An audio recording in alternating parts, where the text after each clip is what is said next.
ውድ ተመልካች አድማጮቻችን እንደምን ከርማችኋል? በዛሬው ኳስ ዓለም ፕሮግራም ለፖርቱጋል ብሔራዊ ቡድንና ለፓሪስ ሴን ዠርመን በአማካይ መስመር የሚጫወተውን የቪቲኒያ አጭር ኳስ ታሪክ ይዘንላችሁ ቀርበናል። እንደምትደሰቱበት እናምናለን።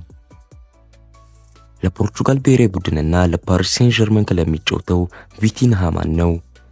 በሙሉ ስሙ ቪክተር ማቻዶ ፌሬራ ተብሎ የሚጠራውና በፖርቹጊዝ አጠራር ቪቲኒያ በመባል የሚታወቀው የፖርቱጋል ፕሮፌሽናል እግር ኳስ ተጫዋችና የፈረንሳዩ ክለብ ፓሪስ ሴን ዠርመን አማካይ ተጫዋች የተወለደው እንደ አውሮፓውያን አቆጣጠር ፌብሩዋሪ 13 ቀን 2000 ዓ.ም ሲሆን ውልደቱም ፖርቱጋል ውስጥ ፖርቶ ከተማ ነው።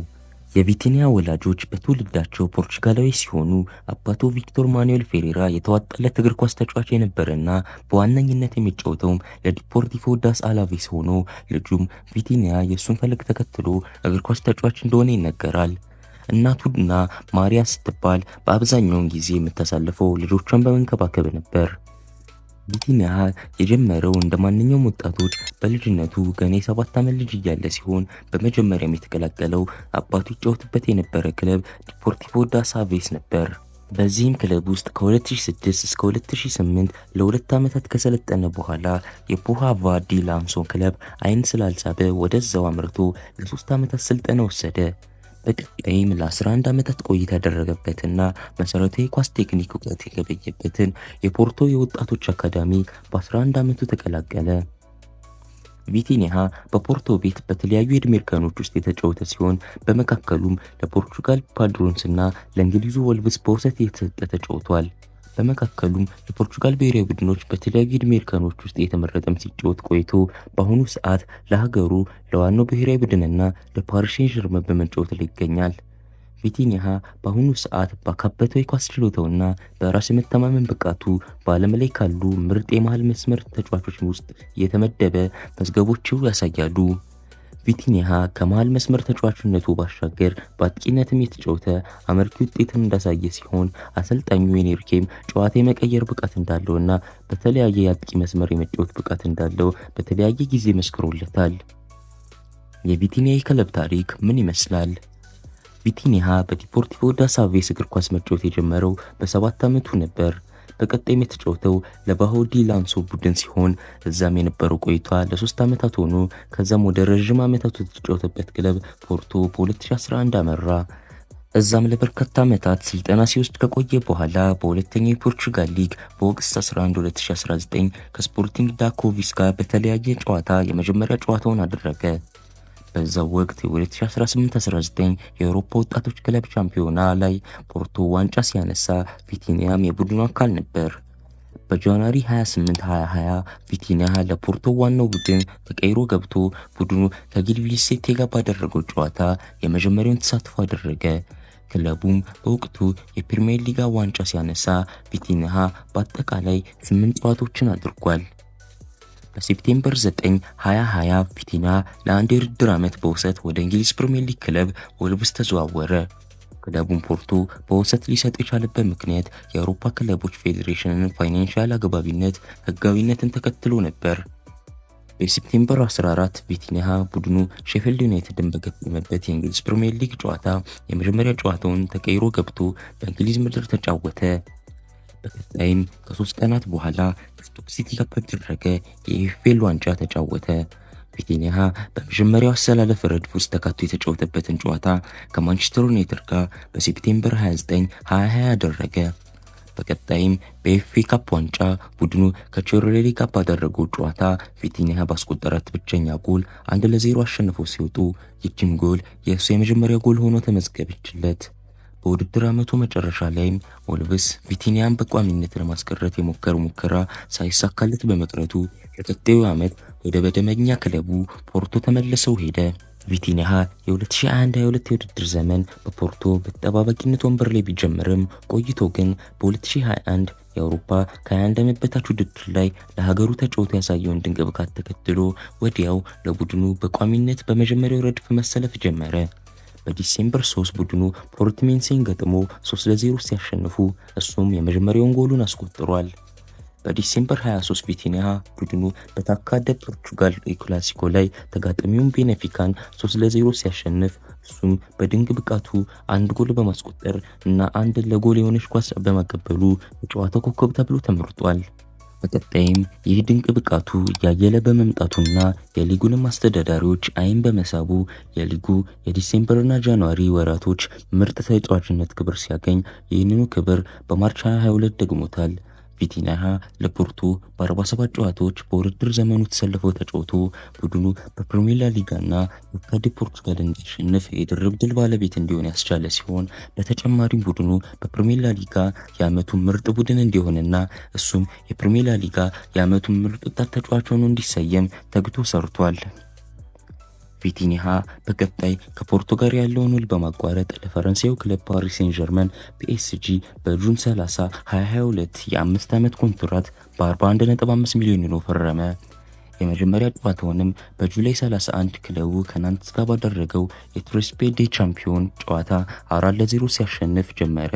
በዚህም ጨዋታ 43 የተጋጣሚ ቡድን ተጫዋቾች በማለፍ አጋጣሚ በሙሉ በማሳካትና በመጀመሪያ ጨዋታውም ከክለቡ ጋር የመጀመሪያ ዋንጫውን በማንሳት ታሪካዊ የክለቡ ፈራሚ ሆኖ ተመዘገበ።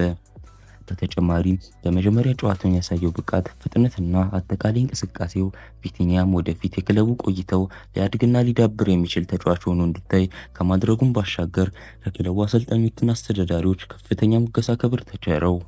ይህ በእንዲህ እንዳለ ክለብ ውስጥ በነበሩ እንደ ሊዮኔል ሜሲና ኔይማርን በመሳሰሉ ታዋቂ ተጫዋቾች በልምምድና ውድድር ወቅቶች አንዳንድ ጉንተላን ማንቋሻሽ ይደርስበት ጀመረ። ከዚህም ባለፈ እነኚሁ ታዋቂ ተጫዋቾች በአግባቡ ኳስን ሊያቀብለን አልቻለም በማለት ቅሬታቸውን ማቅረብ ጀመሩ። ይህንንም ተከትሎ በተለይ በጀመረበት የውድድር ዘመን ሁለተኛ ዙር ላይ እንደ መጀመሪያው ዙር በተከታታይ መጫወት አጋጣሚን ከተነፈገው ቪቲኒያም ይህን ወቀሳ የአእምሮ ብርታትን እንደሚሰጠው ተገንዝቦ ጠንክሮ መስራቱን በኤፕሪል 15 ቡድኑ ሌንስን 3-1 በሆነ ውጤት ሲያሸንፍ ለፒኤስጂ የመጀመሪያውን ጎል አስቆጠረ። በውድድር ዘመኑ ምንም እንኳን አንዳንድ ክፍተቶች ቢኖሩትም ክለቡ ለ11ኛ ጊዜ የሊጉን ዋንጫ ሲያነሳ ቪቲኒያም ቁልፉን አስተዋጽኦ ነበረው። ቀጣዩ የውድድር ዘመን የሜሲና የኔይማርን መልቀቅ ተከትሎ የቪቲኒያ አእምሮ ዝግጅቱ በመነቃቃቱና አዲሱ አሰልጣኝ ሉዊስ ኤንሪኬም ሙሉ እምነት ስላደረበት ከቀን ወደ ቀን የሚያሳየው እንቅስቃሴ እየጨመረ ሄደ። በሴፕቴምበር 19 2023-24 የአውሮፓ ቻምፒየንስ ሊግ የምድብ ጨዋታዎች ፒኤስጂ ቦሩሲያ ዶርትመንድን 2-0 ባሸነፈበት ጨዋታ የጨዋታው ኮከብ ተብሎ ተመርጧል። በዲሴምበር 20 በወቅቱ የውድድር ዘመን አምስተኛ የሊግ ጎሉን ቡድኑ ሜትስ 3-1 በሆነ ውጤት ሲያሸንፍ አስቆጠረ። በመቀጠልም ኤፕሪል 10 እና 16 2024 ከባርሴሎና ጋር በተደረገው የደርሶ መልስ የአውሮፓ ክለቦች የሩብ ፍጻሜ ጨዋታ ቡድኑ 3-2 እና 4-1 አሸንፎ ወደ ግማሽ ፍጻሜ ሲገባ ቪቲኒያ በሁለቱም ጨዋታዎች አንዳንድ ጎል በማስቆጠር ከፍተኛ ሚና ተጫውቷል። ሆኖም ግን ቡድኑ በግማሽ ፍጻሜው በቦሩሲያ ዶርትመንድ በድምር ውጤት 2-0 በመሸነፉ ከውድድሩ ተሰናብቷል። በኦገስት 22 2024 ቪቲኒያ በቡድኑ ውስጥ ያለውን አቋም ተከትሎ በአሰልጣኝ ሉዊስ ኤንሪኬ ለክለቡ የምክትል ካፒቴንነት ማዕረግ ተሰጠው።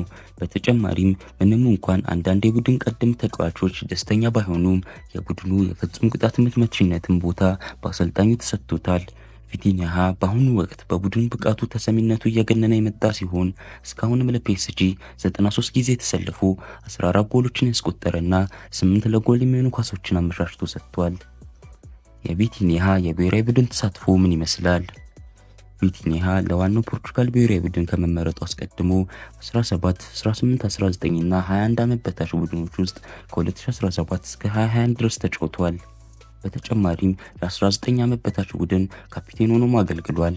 በማርች 21 2022 ቪቲኒያ ለዋናው የፖርቹጋል ብሔራዊ ቡድን ለ2022 የዓለም ዋንጫ ማጣሪያ የጥሎ ማለፍ ጨዋታዎች ለመጀመሪያ ጊዜ ተመረጠ።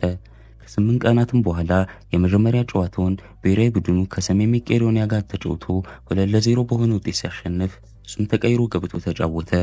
በኦክቶበር 2022 ለኳታር 2022 የፊፋ የዓለም ዋንጫ ለፖርቹጋል ብሔራዊ ቡድን ከተመረጡት ተጫዋቾች ውስጥ አንዱ ቪቲኒያ ሲሆን በሁለቱ የጥሎ ማለፍ ጨዋታዎች ተቀይሮ በመግባት ተሳትፏል።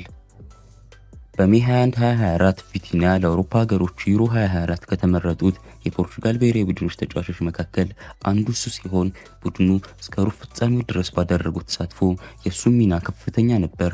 በመጨረሻ ግን በሩብ ፍጻሜው በፈረንሳይ ቡድን ተሸንፈው ግስጋሴያቸው ሊገታ ችሏል።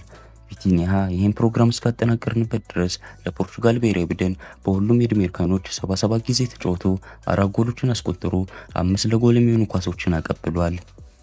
ቪቲኒሃ በርካታ ስኬቶችን በግሉ የተቀዳጀ ሲሆን ከሞላ ጎደል የሚከተሉት ናቸው። በ2021-22 የፕሪሚየር ሊግ የውድድር ዘመን የዓመቱ ምርጥ ወጣት ተጫዋች ሆኖ ተመርጧል። የፕሪሚየር ሊጋው የዲሴምበር 2021፣ ጃንዋሪ 2022 እና ማርች 2022 ወራቶች ምርጥ ተጫዋችም ነበር። የ2025 የፈረንሳይ ሊግ የዓመቱ ምርጥ እጩ ተጫዋችም ተብሏል። በ2025 የአውሮፓ ክለቦች ቻምፒዮና ቡድኑ ከአርሴናል ጋር ባደረገው ጨዋታ የጨዋታ ኮከብ ተብሎም ተሰይሟል። ውድ ተመልካች አድማጮቻችን የታዋቂውን ቪቲኒሃ ለፖርቹጋል ብሔራዊ ቡድንና ለፓሪስ ሴን ዠርመን ክለብ በአማካይ መስመር የሚጫወተውን አጭር ኳስ ታሪክ የዳሰስንበት የኳስ ዓለም ፕሮግራም በዚሁ እያጠናቀቀን፣ ለፕሮግራማችን አዲስ የሆናችሁ ቀጣዮቹ ዝግጅቶቻችን በቅድሚያ እንዲደርሳችሁ ሰብስክራይብ እንድታደርጉ በአክብሮት እየጠየቅን የፕሮግራማችን ቋሚ አድማጭ ተመልካቾቻችን ደግሞ ሼርና ኮሜንት በማድረግ እንደ ሁልጊዜው ለዝግጅቶቻችን ድጋፋችሁን እንድትለግሱን በመጠየቅ የዕለቱን ዝግጅቶቻችንን መልካሙን በመመኘት አበቃን። እስከ ሳምንት ቸር እንሰንብት።